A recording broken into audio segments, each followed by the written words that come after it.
제가 저희 우리 번약교회 목사님께는 지금 늘 제가 이제 저녁 예배 시간에 설교를 했었는데요. 예배를 준비했었는데 이 앞주에 제가 목사님께 이번 한 달 동안은 제가 예배를 인도하지 못하겠습니다. 제가 지금 준비한 게 있기 때문에 이렇게 말씀을 드렸는데, 그래서 어떻게 보면 전투하던 군인이 그냥 이 방탄복을 딱 벗은 것처럼 그렇게 편안하게 있는데 목사님께서 갑자기 예배 좀 인도해 주십시오. 고민을 많이 했습니다. 무엇을 설교해야 될까? 목사에게 있어서 가장 힘들다고 한다면 무엇을 설교해야 될까를 고민하는 것이 가장 큰 고민인 것 같아요. 그래서 기도하면서 그렇게 생각하는데 참 답답하더라고요. 그런 중에 이제 가족들이 같이 뉴스를 보는 중에 저희 딸이 아빠 천주교도 예수님 믿네? 라고 묻더라고요. 그때 같이 시청했던 뉴스의 내용이 뭐냐면, 여러분도 보셨습니까? 이 로마 교황, 천주교의 교황이 진리하는 그 미사 시간에 한 아이가 단상에 올라가서 막 근위병도 있고 그러잖아요. 근위병 손을 만지고 막 돌아다녀요. 그 모습을 보던 아이 엄마가 얼마나 당황스럽겠어요. 교황이 진리하는 예배 시간에 교황이 앉아있는 그 단상에 올라가서 막 장난치고 돌아다니는 거예요. 그 아이 엄마가 막 부랴부랴 쫓아 올라가서 데려 내려오려고 하는데 교황이 놔두라 그러잖아요. 그러면서 하는 말이 뭐예요? 예수님께서는 누구든지 이 어린아이와 같이 자기를 낮추지 않으면 하나님 나라에 결코 들어갈 수 없다 말씀하셨는데, 내가 이 아이처럼 하나님 앞에서 뛰노는지 생각하게 되었다. 순간의 어떤 상황들이 때로는 오랜 시간 기도하면서 묵상하면서 준비했던 설교보다 훨씬 감동스러울 때도 있더라고요. 그래서 그 모습을 보면서 더군다나 교황이 그런 말을 하는 이야기를 이렇게 뉴스를 통해 들으면서 감동이 되었는데, 하여튼 그 이야기를 들은 제 딸이 천주교도 예수님 믿네? 라고 물은 거예요. 당연히 예수님 믿지. 그래서 천주교도 기독교 아니냐? 라고 했더니 아빠가 천주교는 예수님 안 믿는다고 했잖아. 내가 언제? 그래서 이제 천주교도 예수님을 믿긴 한데 예수님과 우리 사이에 누구를 또 두는 것이 문제다 라는 말을 했거든요. 그러면서 언뜻 오늘 본문을 가지고 설교를 해야 되겠구나 라는 생각을 좀 하게 되었습니다. 오늘 갈라디아서, 이 갈라디아 교회는 여러분들이 잘 아시는 대로 사도행전 13장 14장에 보면 바울 사도가 1차 전도 여행 하는 그 내용이 나오는데, 그 1차 전도 여행 때 세운 교회입니다.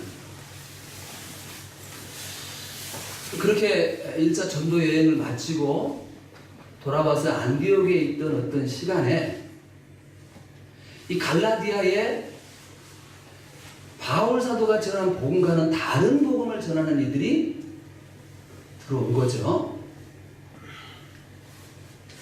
그 갈라디아 교회가 바울 사도가 전해줬던 이 그리스도의 은혜의 복음에서 떠나서 다른 복음을 따르는 일을 오늘 바울 사도가 듣고 이렇게 이상하게 여긴다 라고 이야기를 하고 있습니다. 이상하게 여긴다. 우리가 보통 생각할 때 이상하다 그러면 어떤 느낌이에요? 거기에는 별로 이렇게 놀람이 좀 연상되지는 않지 않습니까? 그러나 이제 이 이상하게 여긴다라고 하는 헬라어 단어 다우마조라고 하는 것은 놀랍게 여기는, 그래 여기는 대단히 흥분되어져 있고 또 어떤 그 놀람과 분노가 서려 있는 좀 그런 표현이기도 해요. 하여튼 놀랍게 여긴다라고 하는 단어가 지금 다음하전데 이것을 이제 우리 성경은 이상하게 여긴다. 참 이상하네, 신기하네, 뭐 이런 어떤 의미가 아니고 그 안에 지금 당황스러워하면서 그 마음에 품는 어떤 분노, 배신감도 있을 수 있고요. 이런 것들이 지금 내포되어 있는 그런 단어입니다. 그런데 갈라디아 교회가 도대체 얼마나 빠른 시간에 이렇게 다른 복음을 따르는 일들이 있었는지 바울 사도가 이렇게 지금 표현할 때에는 거기에 지금 이 구약적인 배경이 들어가 있어요. 이 출애굽기를 보면 출애굽한 이스라엘 백성들이 출애굽한 지 이제 3개월째 되는 날에 시내산에 도착하게 됩니다. 그 시내산 아래에 장막을 치고 거하는 동안 모세는 시내산에 오르락 내리락 여러 번 해요. 왜냐하면 하나님의 음성을 듣고 그 음성을 백성들에게 전해주고 또 백성들이 그 음성을 듣고서 우리가 주님의 말씀을 전심으로 따르겠습니다 하면 또 그 고백을 가지고 하나님께 올라가서 말씀드리고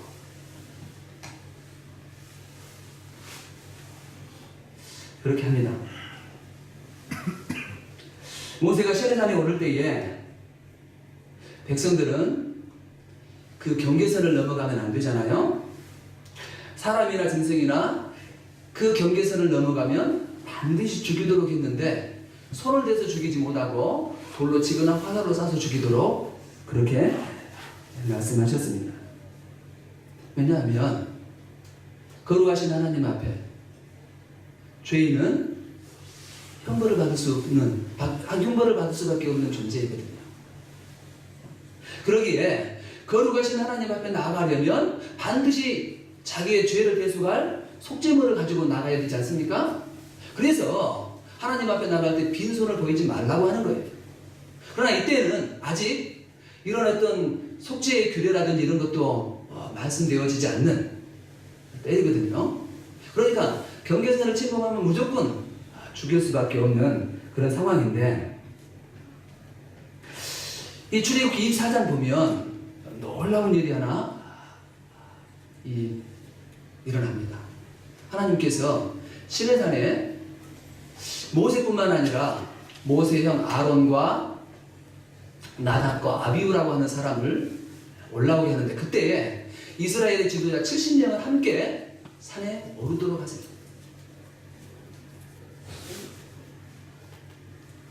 그런데 그렇게 산에 올랐을 때에 이 사람들이 하나님의 모습을 봐요. 하나님의 모습을 보는데 하나님의 얼굴부터 이 형상을 다 보는 게 아니라 발 아래만 봅니다. 발 아래. 그런데 그 발 아래가 어떠냐면 출애굽기 24장 10절 보면 이스라엘의 하나님을 보니 그의 발 아래는 청홍을 편들하고 하늘같이 청렴하더라.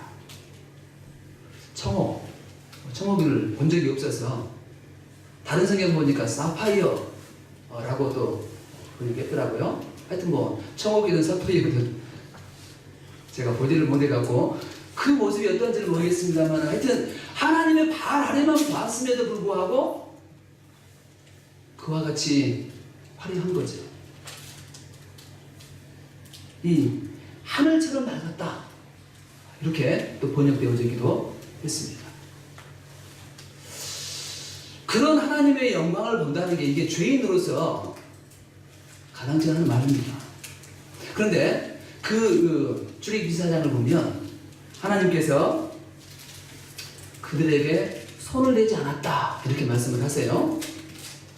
손을 대지 않았다는 말은 무슨 말씀이겠어요?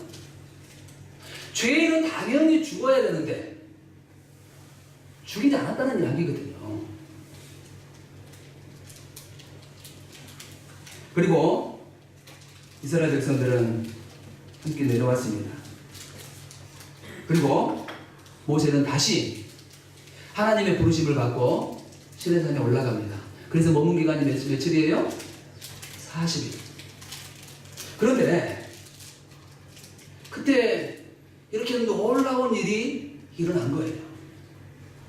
이스라엘 백성들은 출애굽한 그 60일 과정 속에, 왜냐하면 시내산 오기 전까지 이제 첫째 달 시작하는 때에 시내산에 도착했으니까 2달 걸린 것 아닙니까? 그 과정에 홍해를 가르신 것도 봤고 반석에서 물이 난 것도 봤고, 그래서 그 물을 마시기도 하는 이런 놀라운 은혜를 체험했지 않습니까? 그런 것만으로도 하나님께서 우리와 함께 하신다, 하나님께서 우리를 인도하신다 라고 하는 확신 속에서 하나님을 잘 섬기기에 충분한데, 왜 하나님께서 경계선을 정하고 이곳에 올라오지 못하게 해라 라고 했음에도 불구하고 70명의 지도자들을 시내산에 부르셨을까요? 그리고 그 사람들에게 하나님의 영광을 보여주고 그 70명은 하나님 앞에서 먹고 마시는 일들을 했을까요? 그것은 그 지도자들이 내려가서 자기가 거하는 그 지파 사람들, 모든 이스라엘 백성들에게 자기들이 보았던 하나님의 영광을 증거하고 여호와 하나님을 섬기는 데 머물도록 하기 위해서 그러지 않았겠어요? 근데 불과 40일이 못 되어서 이렇게 모세가 자기 눈에 보이지 않는다고 자기를 인도할 신을 만들어라고 아론을 협박한 모습을 보게 되는 것입니다. 출애굽기 32장 1절을 보면 그러잖아요. 백성이 모세가 산에서 내려오니 더듬을 보고 모여 백성이 아론에게 이르러 말하되, 일어나라, 우리를 위하여 우리를 인도할 신을 만들라. 이 모세 곧 우리를 애굽 땅에서 인도해낸 사람은 어찌 되었는지 알지 못함이니라.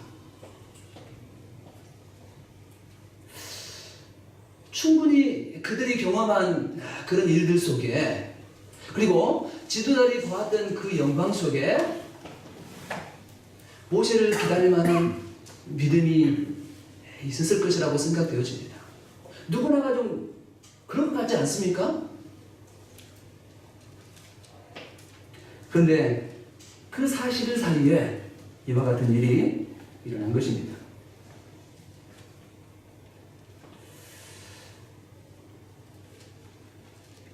이런 모습을 보시면서 하나님께서 아주 놀랍게 말씀하세요.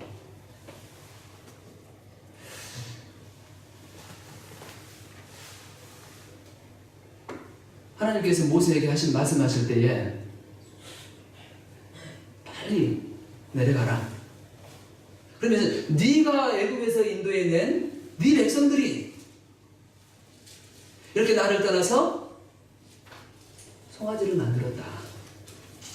그러면서 하는 말이, 이는 너희를 애굽 땅에서 인도한 너희 신이다 라고 말한다 라고 하는 거예요. 그때 하나님께서 모세에게 쓴 표현, 이 백성이 나를 속히 떠나. 정말 40일 짧은 시간이잖아요. 그렇게 하나님의 영광을 보고도 이와 같이 하나님은 눈에 보이시지 않는 분인데 눈에 보이는 신을 만들어라 라고 요구하는 이런 모습. 처음 시내산에 도착했을 때 하나님께서 모세에게 이런 말씀을 하시잖아요. 출애굽기 19장 3절부터 보면, 너는 이같이 야곱의 집에 말하고 이스라엘 자손들에게 말하여라. 내가 애굽 사람에게 어떻게 행하였음과 내가 어떻게 독수리 날개로 너희를 넣어 내게로 인도하였음을 너희가 보았느니라. 세계가 다 내게 속하였나니 너희가 내 말을 잘 듣고 내 언약을 지키면 너희는 모든 민족 중에서 내 소유가 되겠고 너희가 내게 대하여 제사장 나라가 되며 거룩한 백성이 되리라. 너는 이 말을 이스라엘 자손에게 전할지니라. 그래서 모세는 이 말을 이스라엘 백성들에게 그대로 전했고, 백성들은 일제히 여호와께서 명령하신 대로 우리가 다 행하리이다 라고 맹세를 했어요. 그래서 하나님께서는 이 평생에 지켜야 될 이 도덕법인 십계명과 여러 가지 그 사회 가운데서 지켜야 될 법들을 모세를 통해서 주셨는데, 이 십계명 가운데 둘째 계명이 뭡니까? 우상을 만들지 말라라고 하는 것하고 하나님의 형상을 어떤 것으로도 만들지 말라는 것이거든요. 그런데 이런 말을 든지 불과 며칠이 됐다고 이와 같이 송아지를 만들어서 이것이 너희를 애굽에서 인도해낸 신이다 라고 말한단 말입니까? 거기에 대해서 우리 하나님의 놀람과 분노가 이 32장에 잘 나와 있어요. 그래서 하나님께서 모세에게 하신 말씀이 뭡니까? 이 백성들은 먹이고 있는 백성이다. 내가 그들을 다 멸해버리고 너를 통해서 새로운 민족, 새로운 민족을 만들겠다라고 하는 거잖아요. 하나님의 분노가 잘 느껴지지 않습니까? 이스라엘 백성들이 얼마나 빠르게 우상을 숭배하러 나갔는지 하나님의 놀람이 그 안에가 있는 거예요. 그런데 바울 사도가 갈라디아 교회의 그런 모습을 보면서 하나님께서 이스라엘 백성들에게 느꼈던 그 놀람, 그 분노가 지금 나타나고 있는 거죠. 어떻게 이런 일이 있을 수 있는가?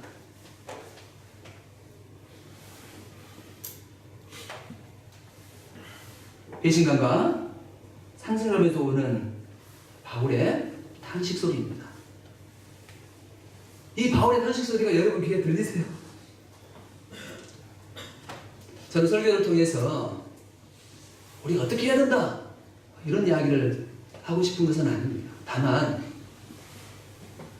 바울 사도가 이렇게 자기가 전한 복음 외에 다른 복음을 쫓아가는 이들에 대해서 느꼈던 그 놀라움, 이것을 한번 느껴보면서 공감해보자 하는 겁니다.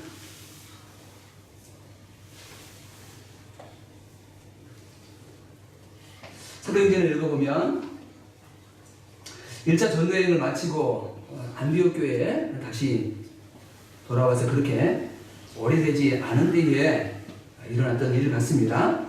물론 사도행전 14장 28절 보면 제자들과 함께 오래 있으니라고 했으니까 그 오랜 기간이 어느 정도 기간인지 모르는데 그 1차 전도여행을 마치고 안디옥 교회에 와 있는 때에 유대에서 올라온 어떤 사람들이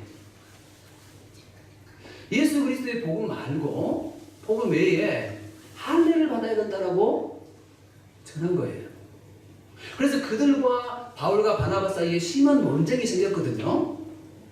그래서 안디옥 교회는 이 문제를 해결하기 위해서 바나바와 바울과 함께 몇 명을 더 예루살렘에 보내서 사도들과 장로들이 그 문제에 대해서 명확한 결론을 내리다라고 보냅니다. 이것이 그렇게 해서 열린 회의가 예루살렘 회의예요.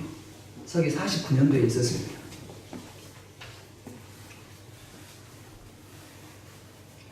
이때 이 안디옥에 와서 할례를 받아야 된다라고 말했던 사람들은 회심하기 이전에 바울과 같은 그런 사람은 아닙니다. 회심하기 이전에 바울 사도는 예수님을 믿는 사람들을 다 이단자로 규정하고 잡아서 죽이고 옥에 가두기 위해서 담메색으로 가는 모습을 보잖아요. 스데반 같은 경우는 돌로 죽였고, 이런 유대인과는 다르다는 거죠. 1차 전도 여행 때 이 갈라디아 지역을 두루 이렇게 돌아다녔을 때에 바울 사도를 핍박했던 사람들, 그 사람들은 다 유대교인들이거든요. 예수 그리스도를 이 이단자라고 신성모독자라고 여기면서 적대시하는 이들. 그러나 이들과는 다른 사람들입니다. 예수님을 믿는 사람들이에요. 그러나 유대인들의 그 할례를 아주 순종하게 붙들고 있는 사람들이죠.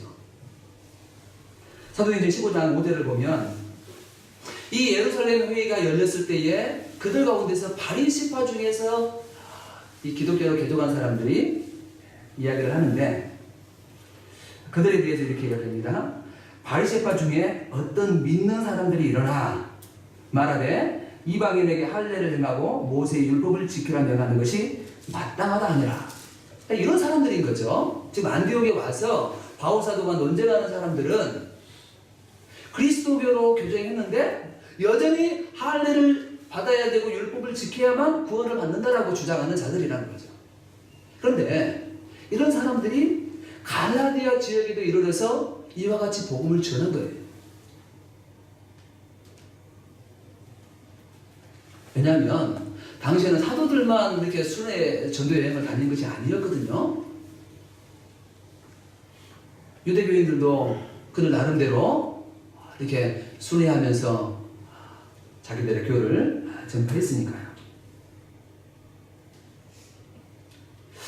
이 사도행전에 나온 이야기는 물론 이 안디옥 교회에서 있었던 일이긴 합니다만 이러한 일들이 바울이 1차 전도여행을 했던 모든 지역에서 보편적으로 일어난 일이라고 생각할 수가 있습니다.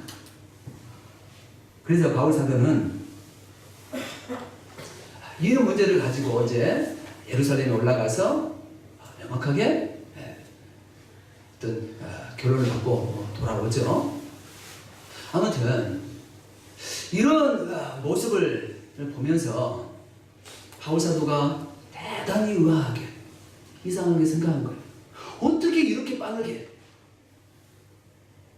갈라디아서 보면 바울 사도가 그런 이야기 하잖아요. 그리스도께서 십자가에 못 박히신 못이 너희 눈에 밝게 보이거늘. 물론 갈라디아 사람들이 예루살렘에서 예수님께서 십자가에 달리신 모습을 본 건 아니잖아요. 그러나 그 사실을 얼마나 잘 이 사도들이 전했으면 그리스도께서 십자가에 못 박히신 모습이 너희 눈에 밝게 보이거늘이라고 이야기했겠습니까? 여러분들은 우리를 위해서 십자가에 못 박히신 예수님을 보고 계시지 않습니까?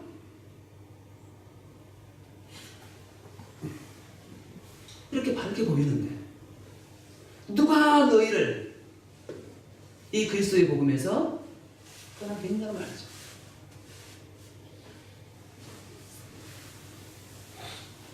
육절에 그러잖아요.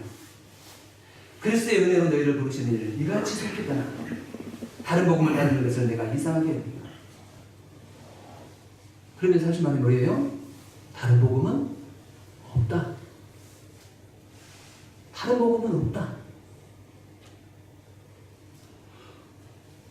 그리스도의 은혜로 구원을 받는다는 이 복음 외에 다른 복음은 결코 없다는 거예요. 그러기에 다른 복음을 따른다. 다른 복음을 전하는 자들이 있다면 그것은 그리스도의 은혜를 배반하는 자들이고 그런 자들에게는 당연히 뭐가 있겠어요? 저주가 있는 것이죠. 그래서 바울 사도가 7절에 뭐라 그래요?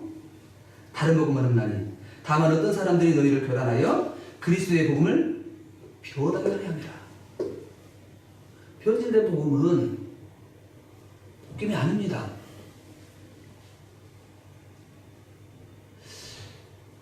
그렇게 변질된 복음을 전하면서 이것이 복음이다라고 말하는 자들은 저주를 받아 마땅하죠. 심지어 바울 사도가 이전에 전한 복음을 지금 내가 변해갖고 다른 복음을 전한다면 그것이 나 자신이 되었든 아니면 하나님의 말씀을 받아서 사람들에게 전해준다라고 알려진 천사가 되었든 그런 사람이 있다면 저주를 받아 마땅하다라고 말하고 있습니다. 그럴 정도로 그리스도의 은혜로 구원받는 것 외에는 구원받는 길이 다른 게 없어요. 거기에 무엇을 더 첨가하는 것은 복음을 변질시키는 겁니다. 그런데 왜 이같이 복음을 변질시켜서 이렇게 전하는 자들이 있을까요? 바울은 거기에 대해서 두 가지를 이야기합니다. 갈라디아서 6장 보면요. 12절, 13절. 무릇 육체의 모양을 내려하는 자들이 억지로 너희에게 할례를 받게 함은 그들이 그리스도의 십자가로 말미암아 박해를 면하다 함이라. 함뿐이라. 할례를 받은 그들이라도 스스로 율법을 지키지 아니하고 너희에게 할례를 받게 하려는 것은 그들이 너희의 육체로 자랑하려 함이라. 그러니까 그리스도의 십자가를 따르면 바울 사도가 친히 많은 핍박을 받은 것처럼 박해를 받을 수밖에 없잖아요. 그래서 바울 사도가 그런 이야기도 해요. 내가 지금까지 할례를 열었더라면 박해를 받지 않았을 것이다. 근데 유대인들이 이와 같이 지금 할례를 받게 하고 율법을 지키라고 하는 것은 그리스도를 통해서 그리스도를 믿으면 따라오게 되어져 있는 그런 고난을 받지 않으려고 하는 것이고, 상대적으로 눈에 보이는 일들을 비교할 수 있잖아요. 사람들이 얼마나 경건하게 사는지 그것을 자랑해서 자기들을 따르게 하려고 한다는 것이죠. 이 두 가지가 복음을 변질시켜서 다른 복음을 전하는 자들의 의도인 거예요. 바울 사도는 그런 자들을 가리켜서 로마서에서 어떻게 이야기하냐면, 로마서 16장 17절 18절 보면, 형제들아 내가 너희를 권하노니 너희가 배운 교훈을 거슬러 분쟁을 일으키거나 거치게 하는 자들을 살피고 그들에게서 떠나라.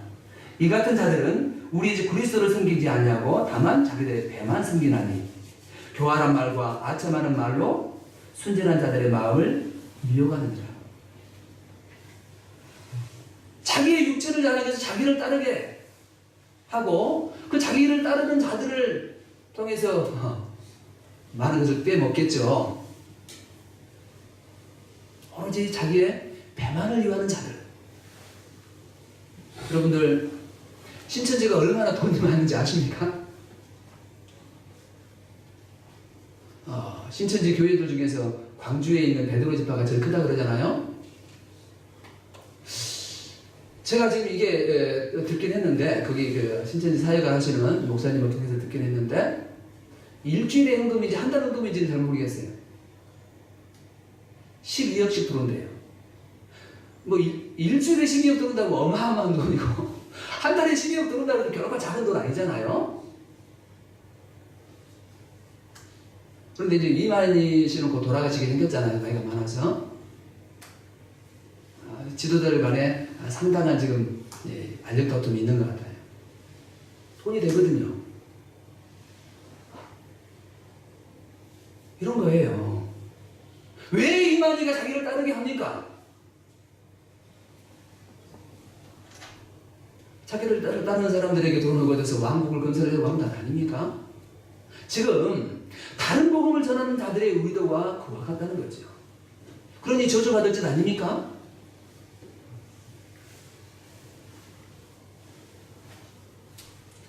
그렇기 때문에 그리스도의 은혜로 구원받는다는 이 복음 외에 다른 복음을 전하면 그것은 그리스도의 복음을 변하게 하는 것이고 그리스도를 헛되게 죽게 하는 일이 되기 때문에 저주를 받아 마땅합니다.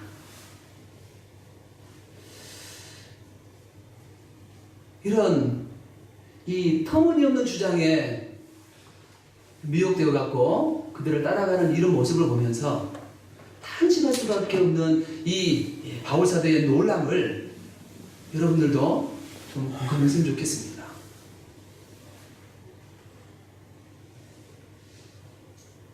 그래서 우리가 좀 진리를 분별하고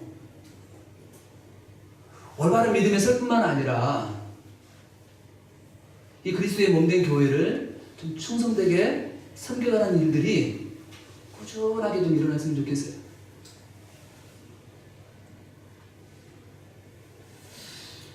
그렇다면 우리 이제 딸이 이야기했던 거, 천주교도 예수님 믿네? 천주교가 믿는 믿음은 다른 복음입니다. 그래서 우리나라의 유명한 신학자인 한 교수님은 천주교의 교리를 통해서는 결코 구원받을 수 없다라고 단언하셨어요. 천주교 안에도 예수님을 믿는 사람이 있을 수는 있습니다. 그러나 천주교의 그 교리를 따라서는 결코 구원받을 수 없습니다. 이미 변질되어진 다른 복음이거든요. 예수님의 능력이 뭐가 부족해서 마리아의 도움을 받아야 되고 사제의 도움을 받아야 됩니까?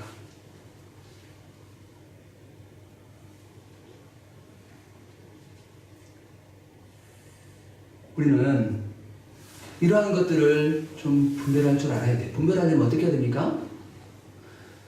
배우고 확실한 가운데 그걸 해야죠. 여러분들, 우리 이번에 그 민재 가신 집사님들, 권사님들 지금도 계속 성경 공부 하시는가요? 다시 좀 해야 되겠죠.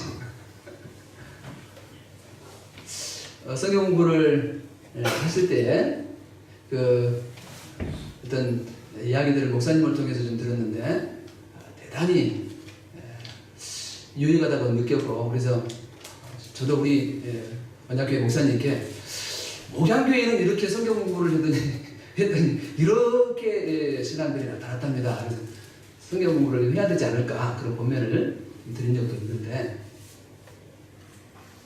꾸준하게 공부해야 됩니다. 그래서 우리들의 믿음뿐만 아니라 우리들의 섬김도 변함없이 그렇게 충성되게 나타날 줄 믿습니다. 기도하겠습니다. 걸어가신 우리 하나님 앞